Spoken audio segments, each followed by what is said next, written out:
Shalom anak-anak yang dikasih Tuhan, bagaimana kabarnya hari ini? Puji Tuhan, doa saya semoga kalian semuanya dalam kasih dan anugerah Tuhan. Hari ini kita bersama lagi dengan saya Yusak. Kita hari ini akan belajar pendidikan agama Kristen dan budi pekerti kelas 11, terutama yang bab 3 dengan judul bertumbuh sebagai keluarga Allah. Mari yang kelas 11 siap-siap menerima materi ini, siapkan bukunya dan Alkitabnya supaya kita bisa belajar bersama-sama.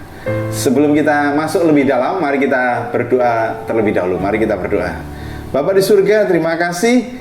Hari ini kami siap belajar, kami siap menerima materi sebagai keluarga yang bertumbuh di dalam Engkau.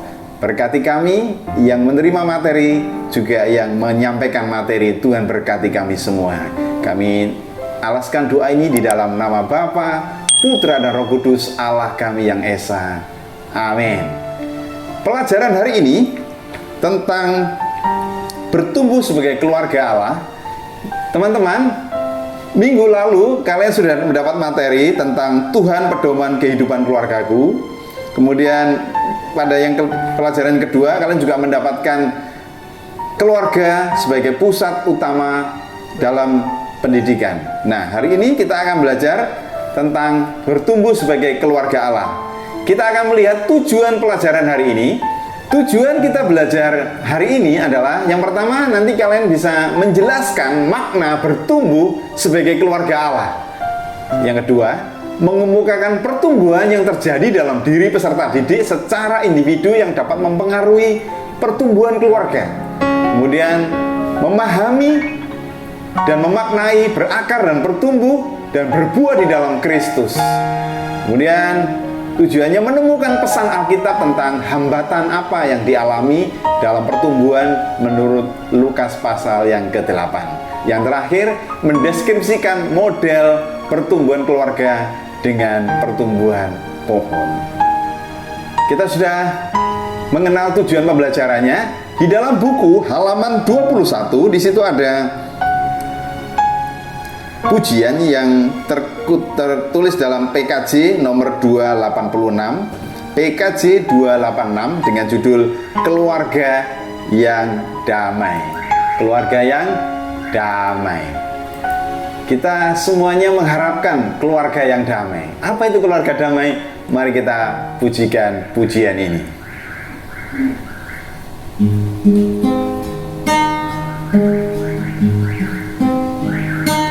Keluarga yang damai dan saling mengerti, sehati dalam suka dan di dalam duka. Anugerah Allah Bapa tercurah baginya, membimbing kehidupan di jalan Tuhan. Yang kedua, keluarga bahagia saling mengasihi, setia pada janji yang telah diikrarkan. Anugerah Allah Bapa tercurah baginya, membimbing kehidupan di jalan Tuhan. Baik, yang terakhir, keluarga beriman beralaskan dengan firman, hidupnya bahagia,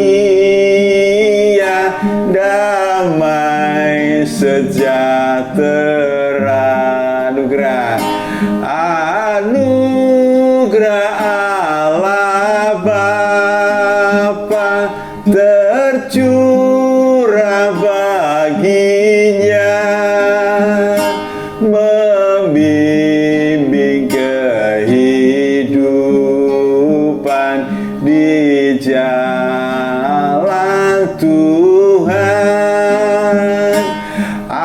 Anugerah Allah Bapa tercurah baginya, membimbing kehidupan di jalan Tuhan. Puji nama Tuhan, luar biasa lagu ini. Sebelum membahas lebih jauh tentang materi ini, di sini teman-teman diminta untuk menjawab pertanyaan ya. Menurut teman-teman, apa sih yang dimaksud dengan keluarga bahagia sih? Keluarga bahagia itu seperti apa kan? Apakah keluarga bahagia itu uangnya cukup, punya istri cantik, atau punya suami yang tampan, punya harta yang melimpah, atau punya emas, atau punya apa? Nah, di sini Pak Isa akan berikan jawabannya.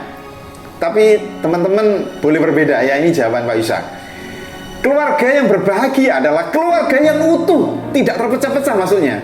Keluarga yang mengenal Tuhan. Percuma kalau kita punya keluarga, tetapi kita tidak mengenal Tuhan Yesus. Kenapa kok Tuhan Yesus itu penting sekali?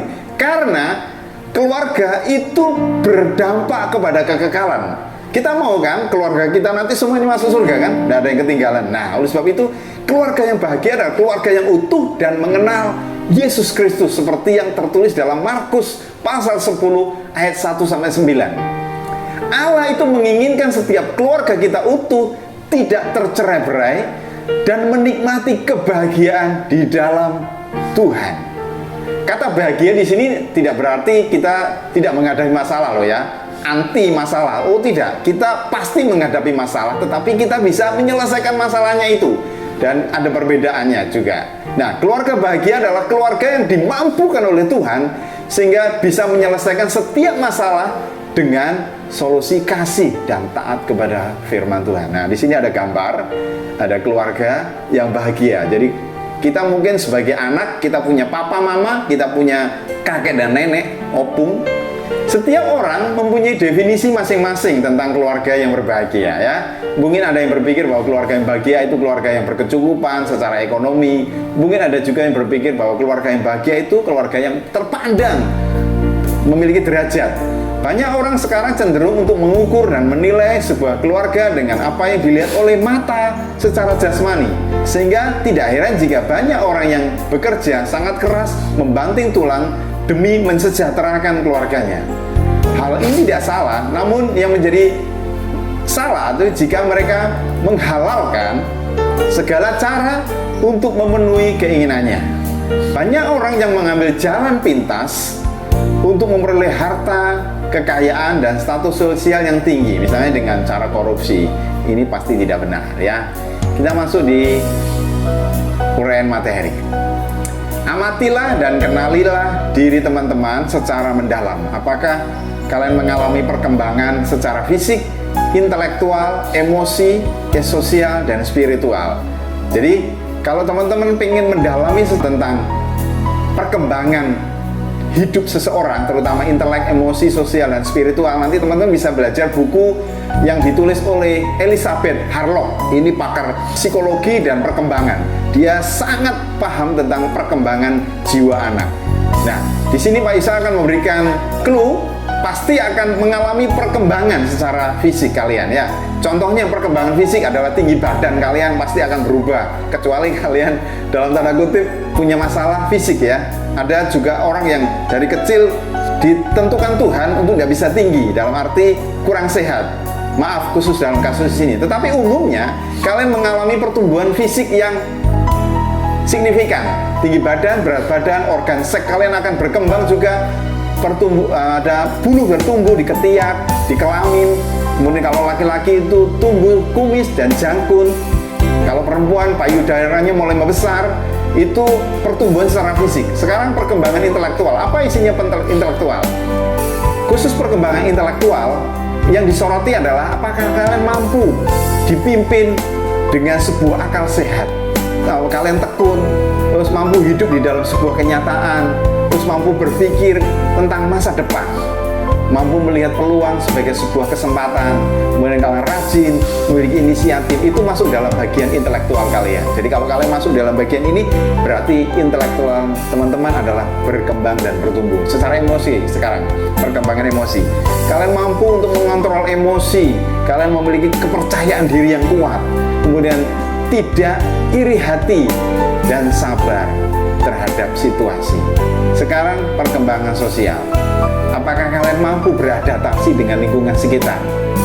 Apakah kalian memiliki teman yang baik, pria dan wanita? Terus bergaul dengan teman seusia, tidak mudah terpengaruh, dan mampu memilah mana yang baik dan mana yang kurang baik. Ya, sekarang masalah perkembangan spiritual. Kalian memiliki hubungan yang baik dengan Tuhan, memiliki jam doa secara pribadi dengan Tuhan, kalian berhubungan dengan keluarga, itu juga spiritual. Memiliki nilai moral yang baik, taat ibadah dan hidup mengucap syukur dan tidak menggerutu ya. Setiap individu itu mengalami pertumbuhan yang berbeda-beda dan secara terus-menerus dalam seluruh aspek hidupnya. Kenapa sih? Karena pertumbuhan secara fisik itu bersifat individu ya. Perbedaan ini yang membuat satu individu yang lain itu terjadi secara berbeda dan unik. Karena itu cintailah diri teman-teman apa adanya. Apabila teman-teman memaknai secara objektif, maka teman-teman akan dengan mudah memahami orang lain. Keluarga itu sebagai sekumpulan individu yang terbentuk dari pernikahan yang mengalami pertumbuhan. Jadi dalam kehidupan keluarga Kristen, setiap anggota itu harus mau bertumbuh dan harus memiliki syarat-syarat. Apa itu syaratnya? Syarat utamanya itu harus ada di dalam ajaran kebenaran Tuhan Yesus. Paling tidak, itu ada dua hal yang harus kita lakukan supaya keluarga menjadi keluarga Kristen yang bertumbuh. Yang pertama, hidup saling mengasihi dan menghormati agar dapat menciptakan iklim keluarga yang damai. Kemudian yang kedua, tetap berpegang kepada Tuhan dan percaya pada pemeliharaan Tuhan. Sekarang, apakah kalian tahu sih, apa sih dasar bahagia dalam keluarga Kristen itu? Jadi dalam ajaran Kristen yang menjadi dasar utama dalam kebahagiaan itu bukan materi, bukan apa yang kelihatan, tetapi takut akan Tuhan, itu yang paling utama. Sia-sia usaha kita manusia mengumpulkan banyak harta duniawi, tetapi tidak menempatkan Tuhan di dalam prioritas dalam keluarganya. Kita harus bersandar pada kebenaran firman Tuhan sehingga keluarga kita bertumbuh dan menyerupai Kristus sebagai hal yang utama. Nah, kita sekarang masuk dalam ciri-ciri pertumbuhan keluarga Tuhan. Apakah kamu paham pertumbuhan sebagai keluarga Allah? Bertumbuh sebagai keluarga Allah itu berarti keluarga bertumbuh di dalam Kristus yang mempunyai makna lebih dari mengenal, lebih mengasihi dan lebih taat lagi kepadanya. Keluarga Kristen itu yang menjadi pusat utama di dalam perjanjian Allah, yaitu menjadi saksi bagi dunia. Karena itu di dalam anugerah Allah, kita sebagai keluarga Kristen harus melakukan yang terbaik di dalam membangun keluarga yang berkenan kepada Allah. Keluarga yang berkenan kepada Allah itu adalah keluarga yang berakar, bertumbuh, dan berbuah di dalam Kristus.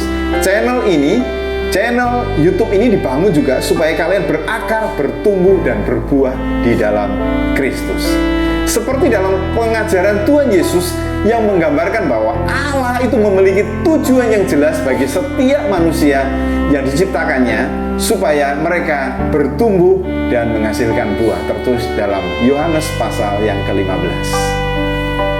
Nah, Nah, di sini ada gambar tentang anggur yang sehat dan anggur yang tidak bertumbuh dengan sehat. Ini gambarnya ya. Sekarang kita mendapatkan tugas diskusi ya. Di sini diminta untuk diskusi di teman sebangku, tetapi karena kondisinya tidak memungkinkan, kalian bisa diskusi dengan grup teman yang ada di sekitar kalian. Bisa grup WA atau grup Zoom. Kalian bandingkan di sini ya. Di sini bandingkan apa sih bedanya antara anggur yang pada gambar A dengan ranting anggur pada gambar B. Nah, di sini Pak Isa akan memberikan jawabannya sekaligus. Jadi, gambar pada anggur bertumbuh pada gambar A itu anggur yang bertumbuh dan berbuah. Sedangkan pada B itu anggur yang hanya bertumbuh dalam tanda kutip.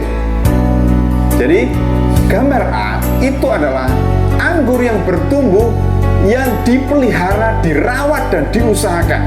Jadi mereka punya goal, dia memiliki anggur, tujuannya adalah supaya anggur yang dirawat ini berbuah. Tapi pada grup B, dia hanya pokoknya asal tumbuh aja.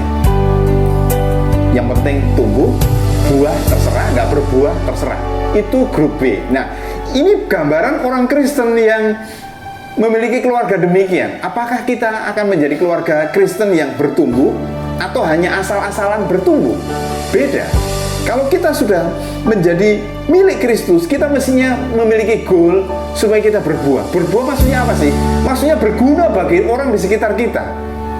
Percuma kita menjadi siswa kelas 11, tetapi kita tidak berguna buat orang lain. Kita jadi barang ejekan, tidak jadi berkat buat teman-teman kita di sekolah, di rumah, dimanapun, di gereja. Nah, orang akan menghindar dengan kita. Karena apa? Kita tidak berdampak buat teman kita, buat orang di sekitar kita. Kita harus menjadi orang atau keluarga yang berguna bagi orang lain. Diskusi kelompok. Antara 3 sampai 4 siswa jawab pertanyaan demikian. Jadi menurut teman-teman, mengapa sih keluarga Kristen itu disebut sebagai keluarga Allah? Kata Kristen itu berasal dari kata Kristus.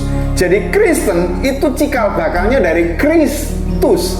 Di awalnya Kristen itu ada di jemaat di Antioquia. Jadi teman-teman bisa menggali lebih dalam asal mula Kristen. Jadi kalau ada keluarga Kristen, artinya keluarga itu harus sesuai dengan ciri Kristus. Kristus itu siapa? Kristus adalah Yesus. Yesus itu siapa? Yesus itu Allah. Loh, kok bisa Pak Yesus jadi Allah? Ya, Yesus telah lahir dari rahim Maria, yaitu Roh Kudus Allah, yaitu benih dari Allah. Jadi Allah atau Yesus itu adalah Kristus yang menjadi cikal bakal keluarga Allah. Yang kedua, sebutkan ciri-ciri keluarga Allah. Pak Isa menjawab di sini ada banyak sih keluarga ciri-ciri keluarga Allah. Teman-teman bisa menjawab sesuai jawaban teman-teman sendiri. Tapi Pak Isa, menurut Pak Isa, keluarga Allah adalah keluarga yang memiliki kasih, memiliki kerendahan hati, memiliki pengharapan, kemudian hidup bersyukur, suka berdamai, mengasihi musuh. Ya, khusus tema ini dikupas tentang keluarga itu harus berakar, bertumbuh, dan berbuah di dalam Tuhan. Kemudian yang ketiga, bagaimana peran serta remaja untuk meningkatkan keluarga agar dapat menjadi keluarga Allah. Nah, teman-teman nanti bisa saling mengingatkan anggota keluarga, kemudian bisa menjadi contoh teladan hidup buat orang lain ya. Kalau kita bisa menjadi contoh, maka kita akan menjadi berkat untuk orang di sekitar kita. Untuk bertumbuh dan menghasilkan buah yang berkualitas, diperlukan akar yang kuat, yang kokoh, yang mampu memberikan asupan yang terbaik bagi pertumbuhan. Mari kita memahami penjelasan ini satu persatu ya. Berakar. Berakar menunjukkan pada pohon dan tanaman lain yang akarnya tertancap jauh di dalam tanah. Akar berfungsi untuk memungkinkan tanaman bertahan hidup dan untuk memperkuat atau memperkokoh berdirinya suatu tanaman. Sama halnya dengan keluarga yang berakar dalam Kristus sebagai sumber kehidupan. Keluarga yang mendasarkan dan menjadikan Kristus sebagai pondasi dalam kehidupan keluarga, serta membiarkan Kristus menjadi kepala keluarga dalam memimpin kehidupan keluarga. Dengan demikian, keluarga akan mampu menghadapi setiap persoalan hidup yang menimpanya. Keluarga yang berakar dalam Kristus juga berarti menjadikan firman Tuhan sebagai tempat tinggal keluarga dan menyampaikan pengalaman atau bersaksi tentang iman kepada orang lain di dalam keluarga kita. Tentang perlu bertumbuh sekarang. Tanaman dikatakan bertumbuh itu jika ia menampakkan perubahan.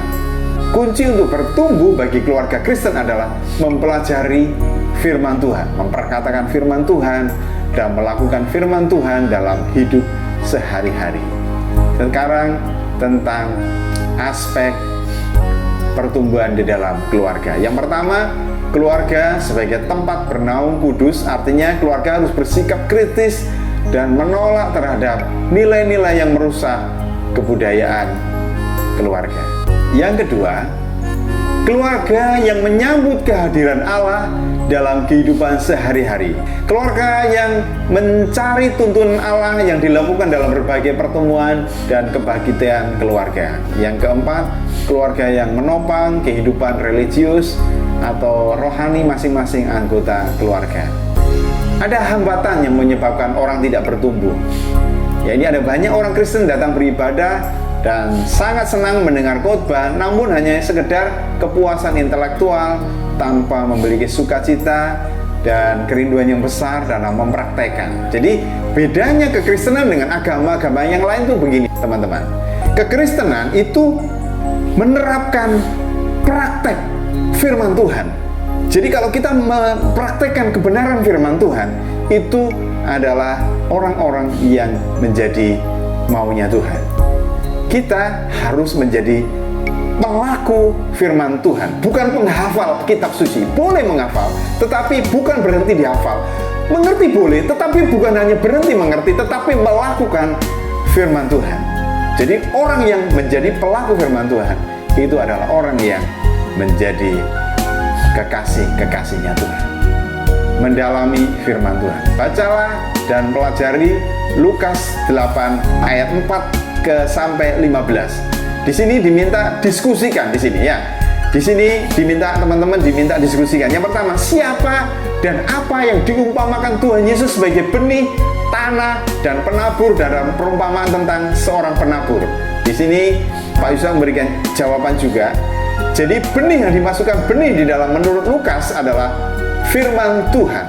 Kemudian tanah adalah orang atau umat Tuhan, lebih tepatnya adalah hati teman-teman semuanya. Kita sebagai tanah, setiap kita menerima firman Tuhan, kita membaca firman Tuhan, atau kita ibadah di gereja, kita ini seperti tanah. Kemudian penabur adalah Allah sendiri.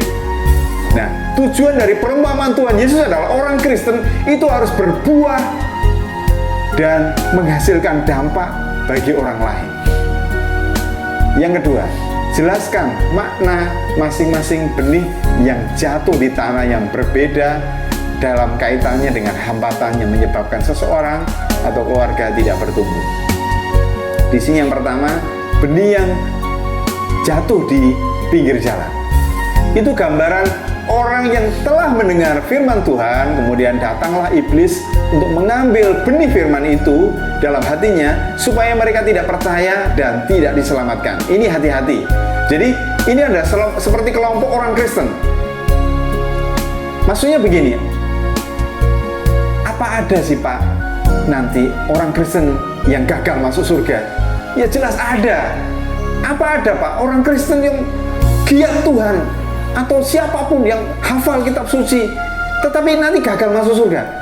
Ada banyak. Ya ini contohnya. Jadi mereka faham firman Tuhan, mendengar firman Tuhan, tetapi dia memberi kesempatan untuk iblis membimbangkan hidup mereka sehingga dia tidak percaya, akhirnya murtad, tidak percaya dan akhirnya gagal masuk surga.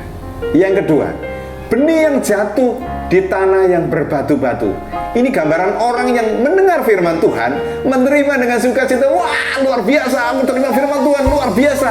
Tapi tidak berakar. Maksudnya tidak berakar itu gimana sih, Pak? Kalau menghadapi masalah, nggak punya uang, kemudian kita protes sama, menyalahkan Tuhan, dan ujung-ujungnya kita nggak Tuhan nggak ada, Tuhan nggak adil. Akhirnya dia murtad dan meninggalkan Tuhan. Kenapa? Dia tidak tahan uji. Dia gagal di dalam fase ini. Jadi ini kelompok orang yang gagal karena tidak berakar di dalam Tuhan. Kemudian yang ketiga, benih yang jatuh di semak duri. Ini gambaran orang Kristen yang mendengar firman Tuhan, tetapi dalam pertumbuhannya dihimpit. Dihimpit oleh apa, Pak Yusak? Ketakutan, kekhawatiran, kekayaan, kenikmatan hidup. Sehingga dia tidak menghasilkan buah yang matang. Yang menghasilkan buah, tapi buahnya karbitan. Buah karbitan itu nggak enak. Jadi buahnya belum waktunya matang, misalnya matangnya tanggal 10, tapi karena karbitan matangnya tanggal 3 atau tanggal 5. Jadi sebelum jatuh, dia sudah matang duluan. Nah, karbitan. Jadi orang Kristen model karbitan. Kenapa?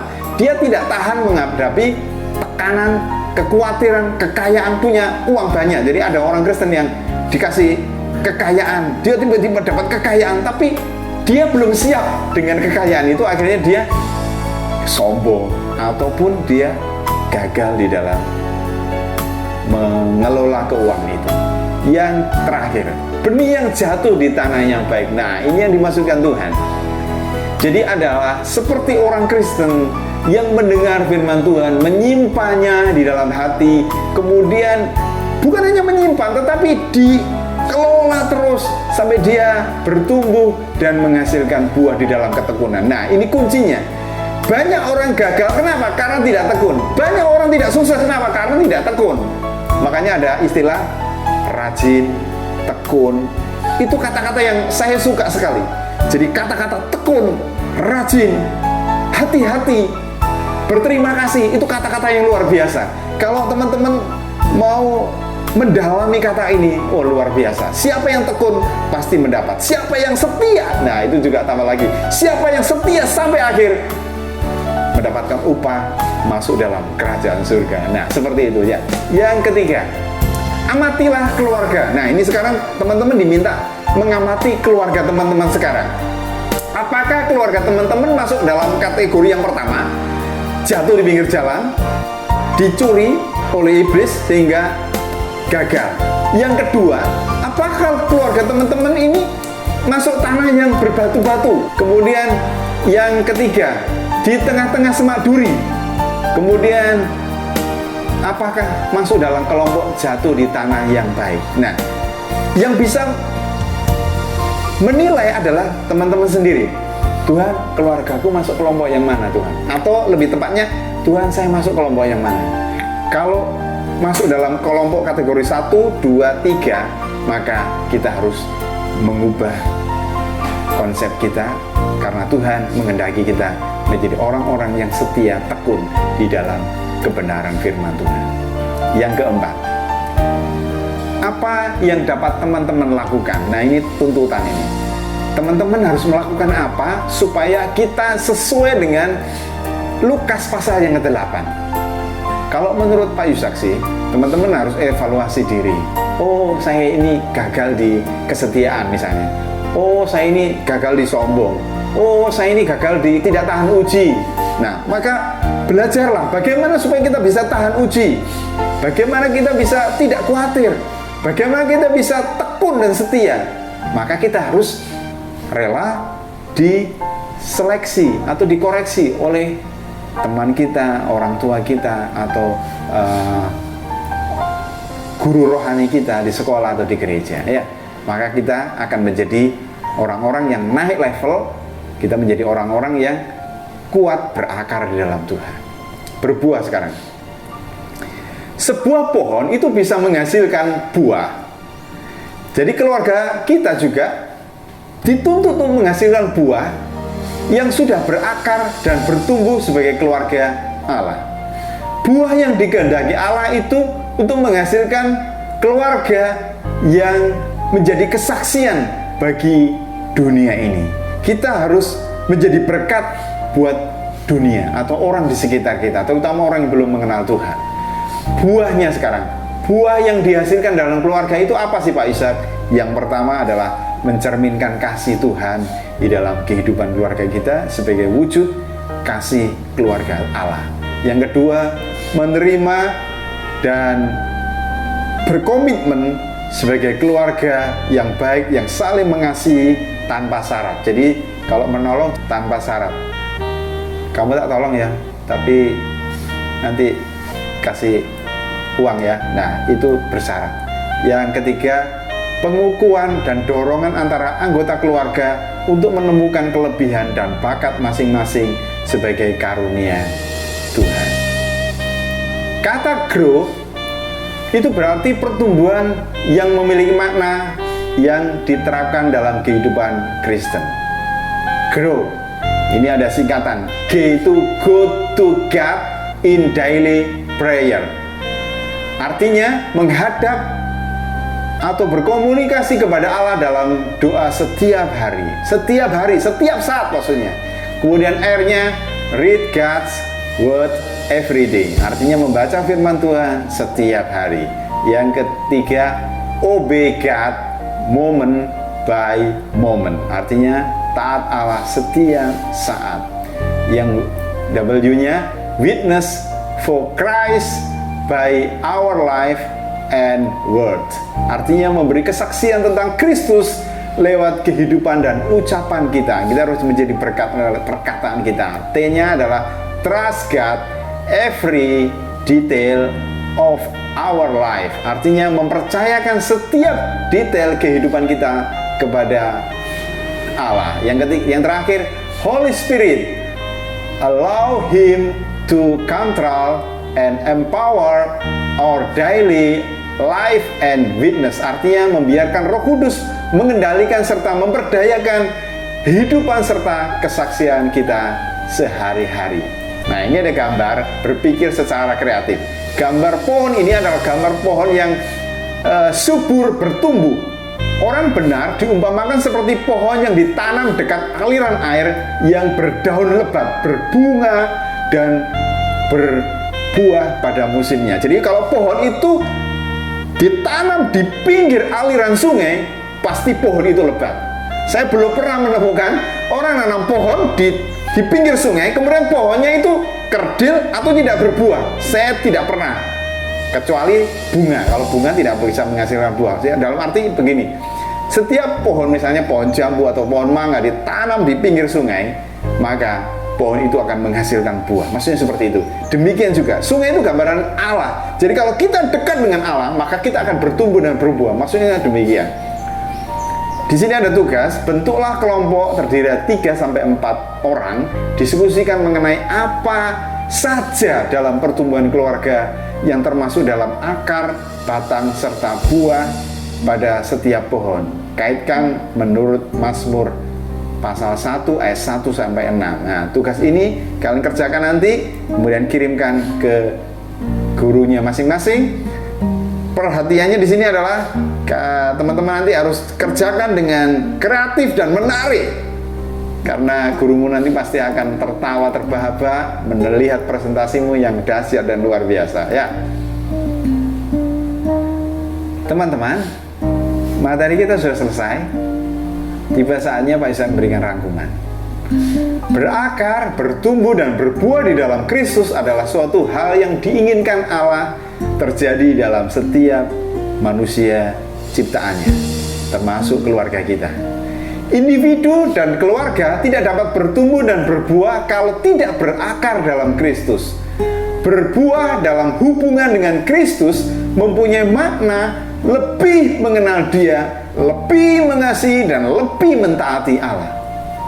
Bertumbuh sebagai keluarga Allah itu artinya bertumbuh dan mengenal Allah melalui karyanya, melalui firman-Nya, dan pengorbanan anaknya sebagai korban tebusan keselamatan bagi umat manusia. Sekarang kita sampai pada ayat hafalan ya. Ayat ini mudah sekali. Nah, teman-teman bisa buka di Efesus pasal 4 ayat 15. Di sini ada titik-titiknya. Tinggal buka aja Alkitab. Di sini disebutkan bahwa tetapi dengan teguh berpegang pada kebenaran di dalam kasih kita, bertumbuh di dalam segala hal ke arah Dia, Kristus yang adalah kepala. Untuk mengakhiri bagian ini, kita diminta untuk menyanyikan Keluarga Allah. Ini lagu kesukaan Pak Ishak. Mari kita nyanyi sama-sama ya.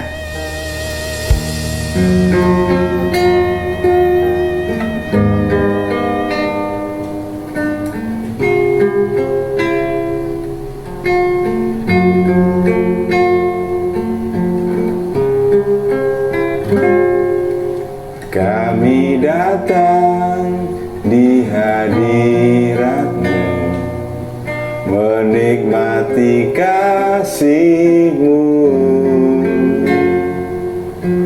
membawa seisi rumahku, sujud menyembah-Mu.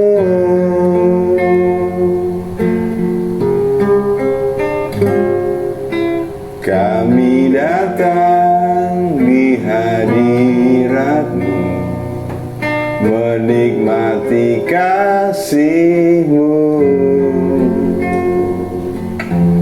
membawa seisi rumahku, sujud menyembah-Mu. Ini keluargaku Tuhan, berkati dan lindungi semua, jagaiku dan seisi rumahku, sampai akhir hidupku Tuhan. Ku mau setia melayani-Mu, ku bahagia jadi keluarga Allah.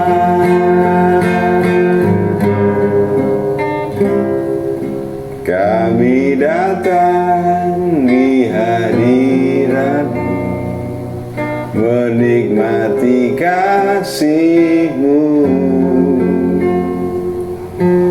membawa seisi rumahku, sujud menyembah-Mu.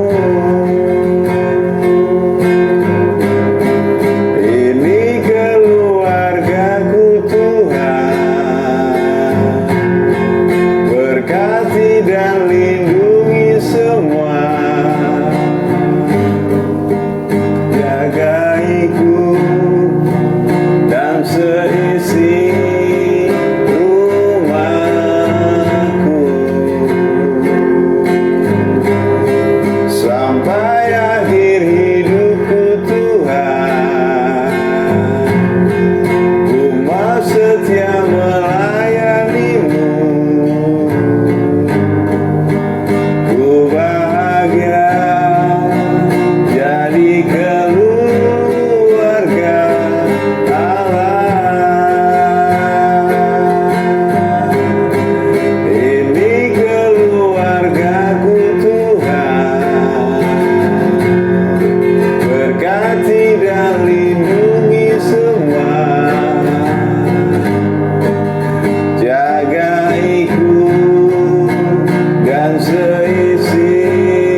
hari ini dengan doa. Bapa di surga, terima kasih untuk materi hari ini. Biarlah kami menjadi keluarga-keluarga Allah yang berakar, bertumbuh dan berbuah di dalam Engkau. Engkau mengendaki kami Tuhan kedapatan menghasilkan buah-buah pertobatan kami. Kami bersaksi, kami memperkatakan firman-Mu. Perbuatan kami mencerminkan karakter Kristus, sehingga orang lain di sekitar kami merasakan dampak bahwa ada Kristus dalam hidup kami. Berkati perkataan kami, berkati perbuatan kami. Biarlah kami menjadi orang-orang pelaku firman-Mu Tuhan. Kami menerapkan kebenaran firman-Mu, kami menghidupi firman-Mu di dalam hidup kami. Terima kasih Bapa, biarlah kami menjadi anak-anak Tuhan yang senantiasa mengerti rencana dan kehendak Tuhan di dalam hidup kami. Terima kasih Bapa, terima kasih karena Engkau sudah mati buat kami. Biarlah kami juga menampilkan kasih Tuhan di dalam hidup kami. Terima kasih Bapa. Kami tutup kelas hari ini di dalam nama Bapa, Putra, dan Roh Kudus, Allah kami yang Esa. Amin. Terima kasih teman-teman sudah mengikuti kelas hari ini dari awal sampai usainya. Nama Tuhan dimuliakan. Terima kasih. Sampai ketemu pada materi kita selanjutnya. Tuhan Yesus memberkati.